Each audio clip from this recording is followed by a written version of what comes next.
I have a 1982 Datsun 280ZX, black and gold. Love the car. Very good condition, 15,000 miles on it. I recently tested the cassette player and it wasn't working.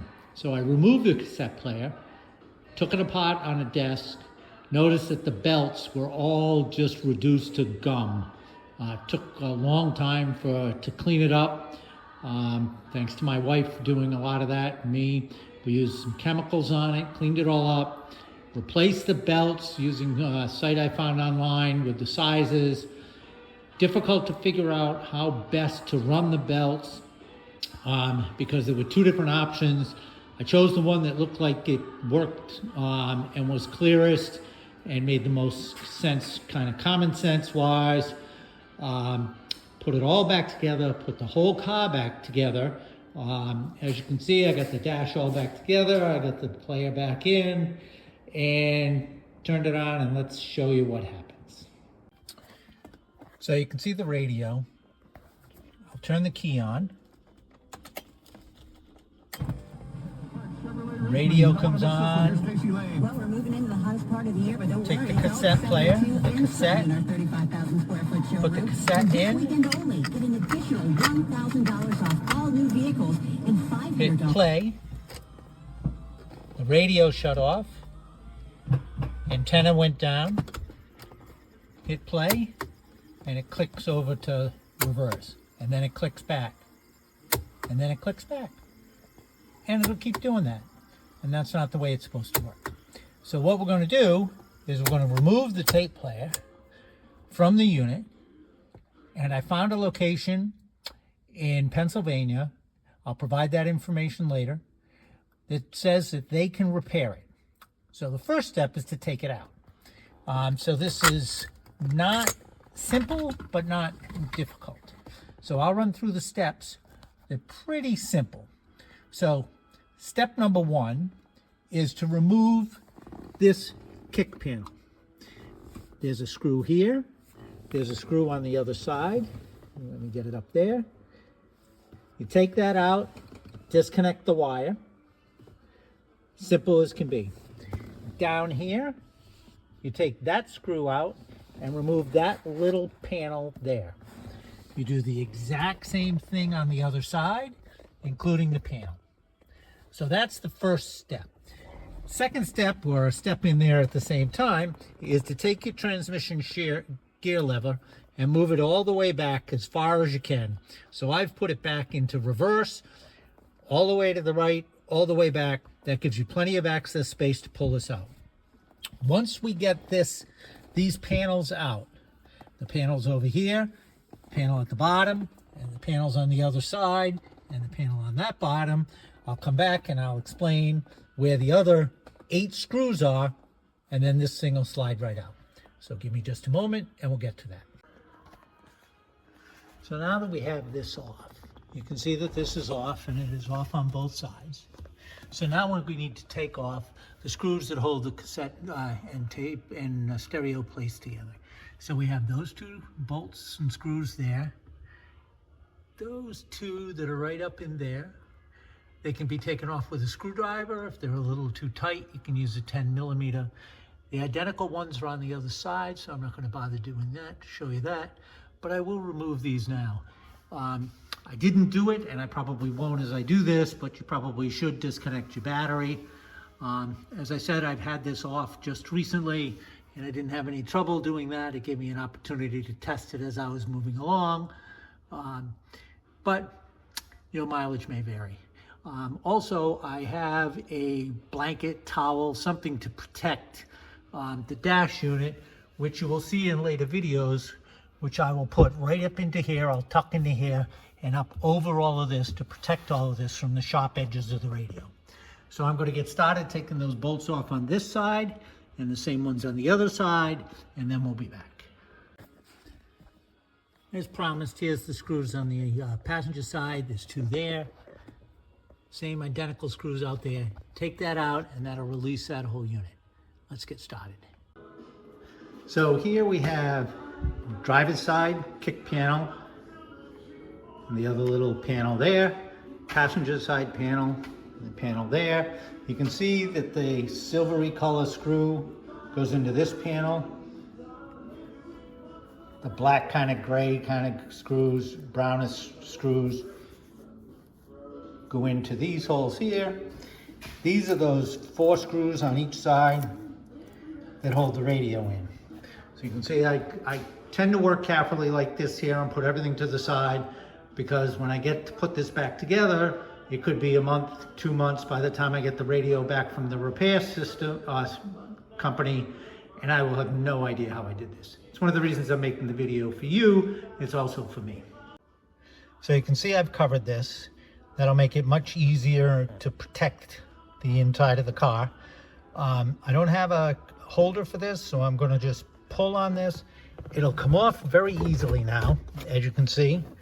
Just pulling a little bit, it'll come off, and it pulls right out. In terms of wiring, there's the antenna cable, and I'll point that out.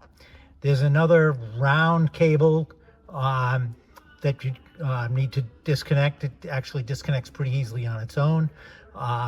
There's a connection that I'll show you that goes to the back of the radio, and there's another small connection that connects the tape player into a tape connection, into a wire connection. I'll show you that as well.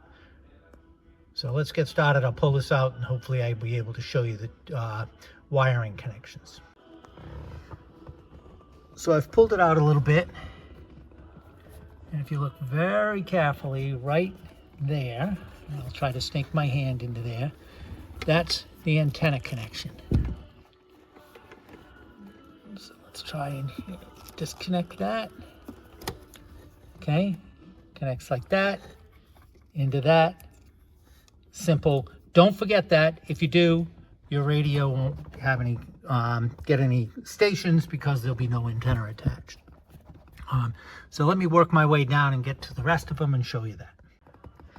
So the radio is kind of hanging right here right now, but I wanted to show you the one connection here that connects from the back of the cassette player to the back of this radio, and that's right here. So you just pull this out and it comes right out. So that has to be disconnected. Here's the antenna wire. This right here you can see is what's kind of holding everything up. Just connect that and that drops down. So now the bulk of the external connections are free. So I'm going to move this around a little bit so we can get a better access to it. This here has some little connectors here. You just bend those out of the way a little bit. This long cable disconnects. And we've got quite a lot of access in here now to get to pretty much everything we need. So we need to disconnect this right here. And what I found is if you take a small thin screwdriver and you work it in from the back, you can move that little thing out of the way, and this will drop, move it back into the back of this, move the little tab out of the way, and this will disconnect without having to ruin everything. This right here needs to be disconnected. This you just pull apart. It's going to take 2 hands, but that just pulls right apart to disconnect that. I do have another one here. I have no idea what that's for. It was disconnected when I took it apart. Didn't look like this had been apart very much before, so I don't know what that is for. I have no place to plug it in. As you can see, there's nothing in there that's not connected. I don't know really what that is, so we're going to leave that disconnected.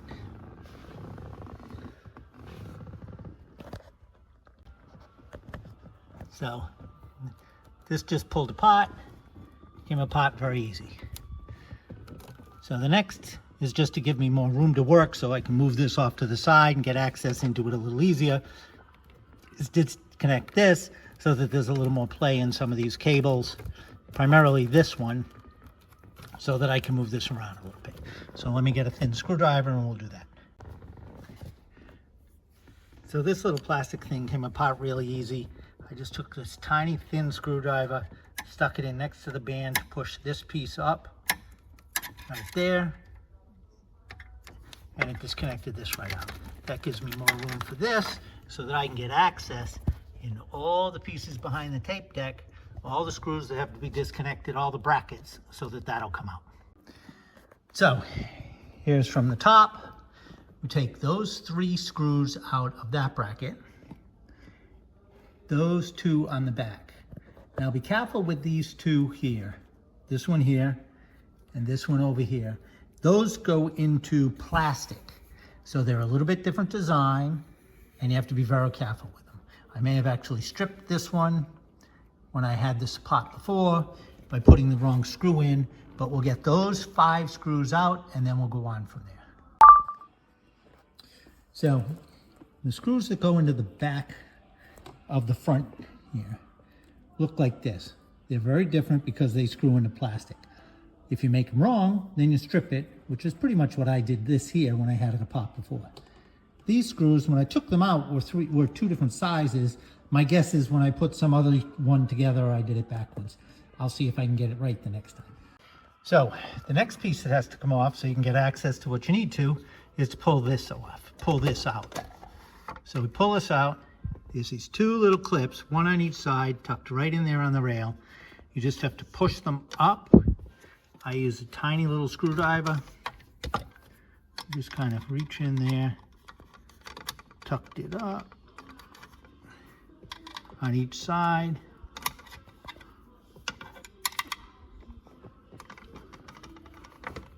And they'll pop right out. So we're going to do that in a minute because I think that's a 2-handed thing. And then that'll pop right off and we'll be able to get to the access screws in the back. So I pulled the ashtray out, or whatever you want to call it.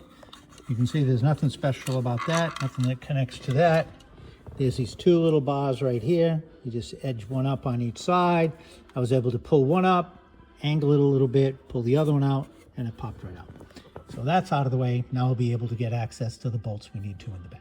Now I did figure this out kind of trial and error the last time I did this, but this screw right here, this screw right in here, and this screw right over here comes out, and that takes this bracket out, which gives you access into more screws you need in the back.